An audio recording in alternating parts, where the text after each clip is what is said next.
everyone, to the first episode of Season 3 of the Theatre Thoughts podcast. I am very excited to have two amazing performers with us to talk about a new production coming to the National Theatre of Parramatta.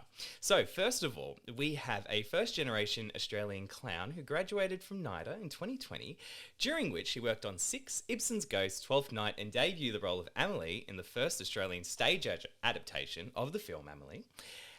They debuted the role of Shoshana in A is for Apple for Griffin Theatre Company, and most recently performed Pear-Shaped at Theatre Works in Melbourne. Please welcome Ziggy Resnick. Thank you, Ziggy, for joining us. Thank you. Woohoo. And we also have an actor who graduated NIDA in 2017, who since then has gone on to star in productions for the Sydney Theatre Company, Griffin Theatre Company, Belvoir Street, and The Old Fits. They also appeared in films such as Pearly Gates, Trigger Happy, and Top End Wedding. And some awards under her belt include the ATYP Rebel Wilson Comedy Commission in 2021. It is Nikita Waldron. Thank you so much for joining us. Thank you so much for having me. I'm so excited to talk to both of you. Thank you for zooming in. Our pleasure. Thank you. So, I guess the place we should start is to get to know, I know I just said your bio, but I'd love to know a little bit more about you. So what are the top things to need to know about Ziggy and Nikita? Kate, you go. Okay, thank you. Goodness, I feel like you've really summed me up pretty well in the bio. Well done, you've done your research. Thank you. Although I would like to flag my one performance for Griffin was actually on Zoom. So I don't know if it counts, but I like to think it counts because Jackie Weaver was watching it. So I think that was one of my claim to fame. There you go. But yeah, I guess I just, been really enjoying this ride of theatre. Been really lucky. I think Ziggy and I both went through, NIDA, and that just gives you a wealth of connections and kind of a great foot into the industry. And yeah, but you meet so many extraordinary people who have different paths, obviously, along the way as well.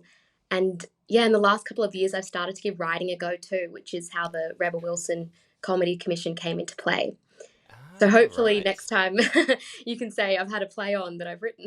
Yeah, that'd be great. And I did see you posted a photo with Rebel as well. Yes, I did. That was extraordinary. As part of the commission, she took me out for breakfast and I basically grilled her and said, "Tell me how you did it. How did you make a living out of this career path?" That's incredible. Well done. Yeah, well, I mean, she was extraordinary and really big on giving back, which I think is so important to remember. Ziggy and I are so early in our journey, but yeah, as we, work our way through and build up our credits, it's important to remember to also help those get to where you are even, which, is so important. Yeah, definitely. I was actually going to say she's been giving back a lot recently. Her career lately has just taken this really massive trajectory. She's been on yachts in bloody Monaco and the Amalfi Coast and that, and now she's got a kid. She's taking this massive trajectory, and the Rebel Wilson Theatre, ATYP, the scholarships, the Deb movie, she's really going for it, which I'm really happy about. Yeah, totally. I asked her about that actually, and she said she just really believes in karma and, wants to kind of give back and believes it comes back to you in another way. Yeah. And she also told me interestingly about the yachts. I didn't ask her this, but she said something like, it looks like I'm having, living the dream life, but I promise you most of it's networking and kind of, she never stops. It seems like the hustle kind of never ends, which is, I don't know if that's empowering or not to know, but. Well, I mean, if there's a place to go networking, I think a yacht on Amalfi Coast is the way to do it. Tough life, exactly. And Ziggy, what about yourself? No, yeah. Did sum up this as Nikita said, so early in my career, I'm always when you get asked to do a podcast, I'm I don't even know what I'm doing. I wake up every day, say a prayer and hope for the best. But it's been I don't know how it's gotten to the end of the year. But looking back on this year, it has been so interesting. Just on the last year where I'm currently teaching Shakespeare at ATYP, now in this moment. And today we went to see The Players, which is what I was doing last year. And then this year I went to see the show that they were doing this year. That's And so it's like cool. this way of like creating, I don't know, it's really interesting being, you know, in the industry, and you see how these things sort of, how you always are in some way in this world, like whether you're like teaching or like performing, with the players or on stage, and then you go and you do a podcast, and it's been a really interesting journey this year. And I've it's become one of fostering and nurturing relationships. Interesting that you talked about networking, like really having that perspective where it is fostering the relationships, because like I did a show at 25A this year, and now the writer I'm writing a show with, and also I was just starring in their short film, and also they're my best friend. So it's like like it's just so interesting that my life's taken this route of creating work and creating relationships that really feed you artistically, but also just in your life. Mm. Yeah, I think. Yeah. I Um, think I have to, with like the podcast and that, I have to really try to network. And my roommate's always, he's my producer as well. He's always just like, you got to network. And I'm like, I am honestly terrible at it. I'm so bad at networking because like I'm in like a foyer and it's just me, and I'm just like, oh, they're in a little group. I'm going, hi, I'm Jocelyn, and it's just it's the worst sort of thing. So like any sort of natural area you can network is always good, I feel. yeah, and it's difficult. I don't like it. I really don't. Yeah. But like people that like I was like scared of, like now are my friends. Mm, But I don't know. Some people are really like charming and stuff. But yeah. I don't know. I like to do it like through the work. Yeah. Yeah. Um, Totally agree. but it's funny. It's so funny. It is, isn't it? It's a weird, it's a very weird thing, but it's essentially now in our industry, which is, Yeah. kind of, yeah, interesting as well. Well, I'd love to do the 1 minute theatre thoughts with you both, if that's okay. Yeah, Um, let's go for it. so essentially, it's like a rough minute, and we'll do, since there's two of you, we'll do like a 1-for-1. So I'll ask a question, and then one of you can answer, the other one answer, and we'll go to the next one, and then at the end, I'll jump back and I'll pick apart some of your answers, and we can see Okay. what comes out of it. Yeah. Cool. Who would like to go first? Just so we know. Nikita. Okay, thanks, Ziggy. Okay. I'll take one for the team. Alrighty, cool. Okay, here we go. What has been your favorite production you've seen recently? Oh, okay. I also like Ziggy, the year has flown by, but I hope this still counts. Priscilla Jackman's production of RBG at Sydney Theatre Company Ah, got me. I don't think I've ever sobbed so much silently in a seat at the theatre, but yeah, I've been thinking about it so much for the past year. I can't believe it's been a year. But yeah, Heather Mitchell's performance, Susie Miller's writing, and Priscilla, who's our director for this show too, felt like a yes. dream team. Wow. Ziggy? That's so good. Okay, recently I saw besides the players that I watched today, I saw Is God Is the Oh, other day. When I saw that And the it's other night, just so cool to see that kind of production being toured around Australia. It's like, wow. excellent. What role haven't you played yet that you'd still like to? okay, this is a tough one. I spent a long time thinking about this, but I think maybe Macbeth in the Scottish play. I think that the role that I want to play hasn't quite been written yet. I don't know, Ziggy, you're gonna get mad at me for saying that on a podcast.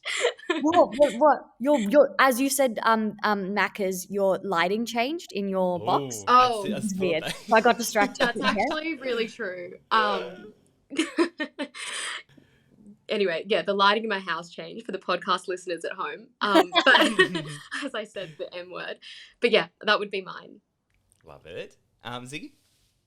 I was also going to say, but there's we read over the questions before, and there's like two. There's like, what haven't I played, and also my dream role. But that got me because I'm like, oh, what haven't I I guess they're the played? same question, aren't they? I did see that before. I was like, that's the exact same question. Well, Iago. It is. Good. It is always. It's always a Shakespeare for me. I have like a list of Shakespeare characters I want to play. I love that we both picked a Shakespeare just then without Yeah. any pre-collaboration or corroboration.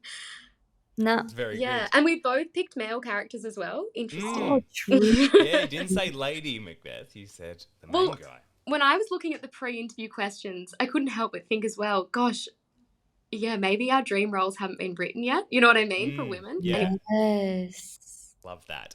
Okay, what or actually here we go. Name a play that's left you speechless. I really loved The Harp in the South Part 1 that Kip Williams directed.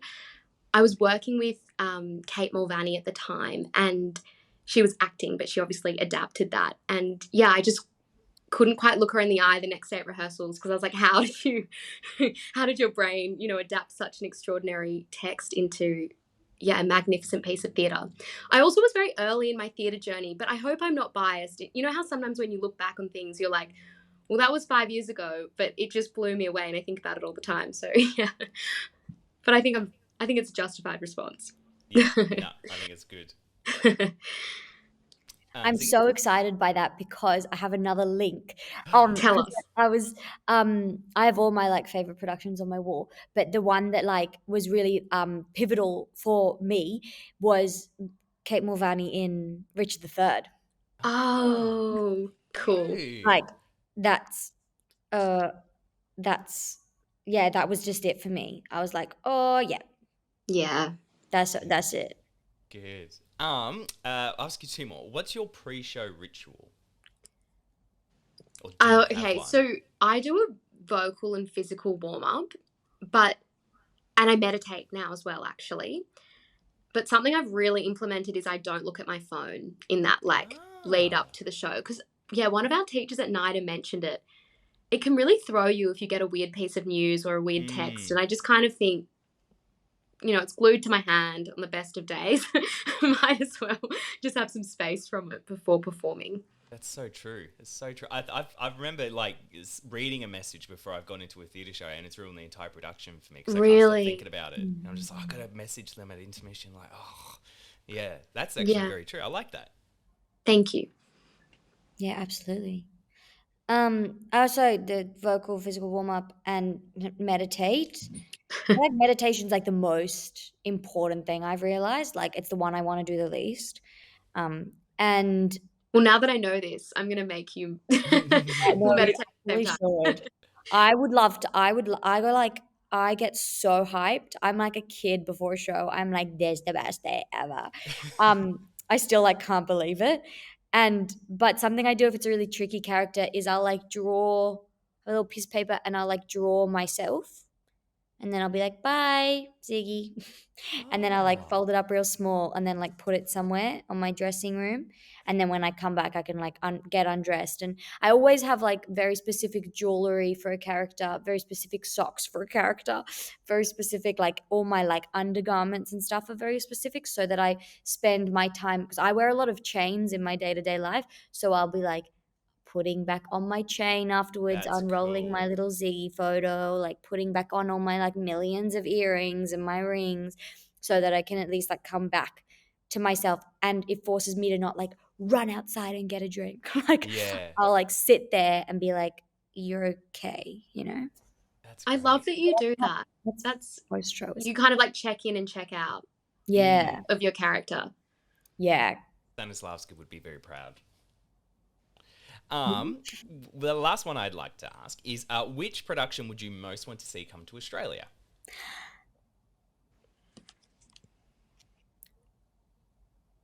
Do you want to go, Ziggy? Okay, well, the life-changing, I watched a lot of National Theatre Live in my day. Yes. And I saw Angels in America, the like Andrew Garfield one. Oh, yes. that would and I was like, if that came here, I would just simply die. I would just die. I was on Broadway, just visiting, wasn't on Broadway, I wish. It's like, drop that bomb. I know, right? I was walking past the theatre that was in, and it was actually at the time of the stage door. So Nathan Lane came out, and I was stopped dead in my tracks, and I was like, that's Nathan Lane. And he didn't stop to say hello to anyone. He was just like, put his head down and just walked off. And I was like, anyone? No, just me. Okay, cool. And I was just like, whoa, that was a little brush with celebrity. Broadway. Yeah. Nikita? Okay, it's going to sound so cliche, but I guess I would have loved to have seen Fleabag live, like by Phoebe Waller-Bridge. Yes. But I think that's probably the world's most overused answer because... No, not at all. Yeah, I know. She's amazing. And yeah, there's something about that script has just kind of transformed what I think theatre can do, especially for like the modern woman, you know? Yeah. And I have watched the National Theatre live production at the Golden Age Cinema, which I loved, but how cool would it have been to have seen it for real? Mate, she's incredible. And again, another connection. I went to the Edinburgh Fringe this year, and if I had left earlier and got there on day one, I would have been at the media event that she was at to like introduce the festival and go and do flyering. And I saw it on Instagram and I was kicking myself because I was oh my I goodness, should have left earlier. I saw that. I saw she like gave a pep talk to a bunch of the like Aussie artists. Yes. Do you want to hear my cool parallel with her? So when I was in high school,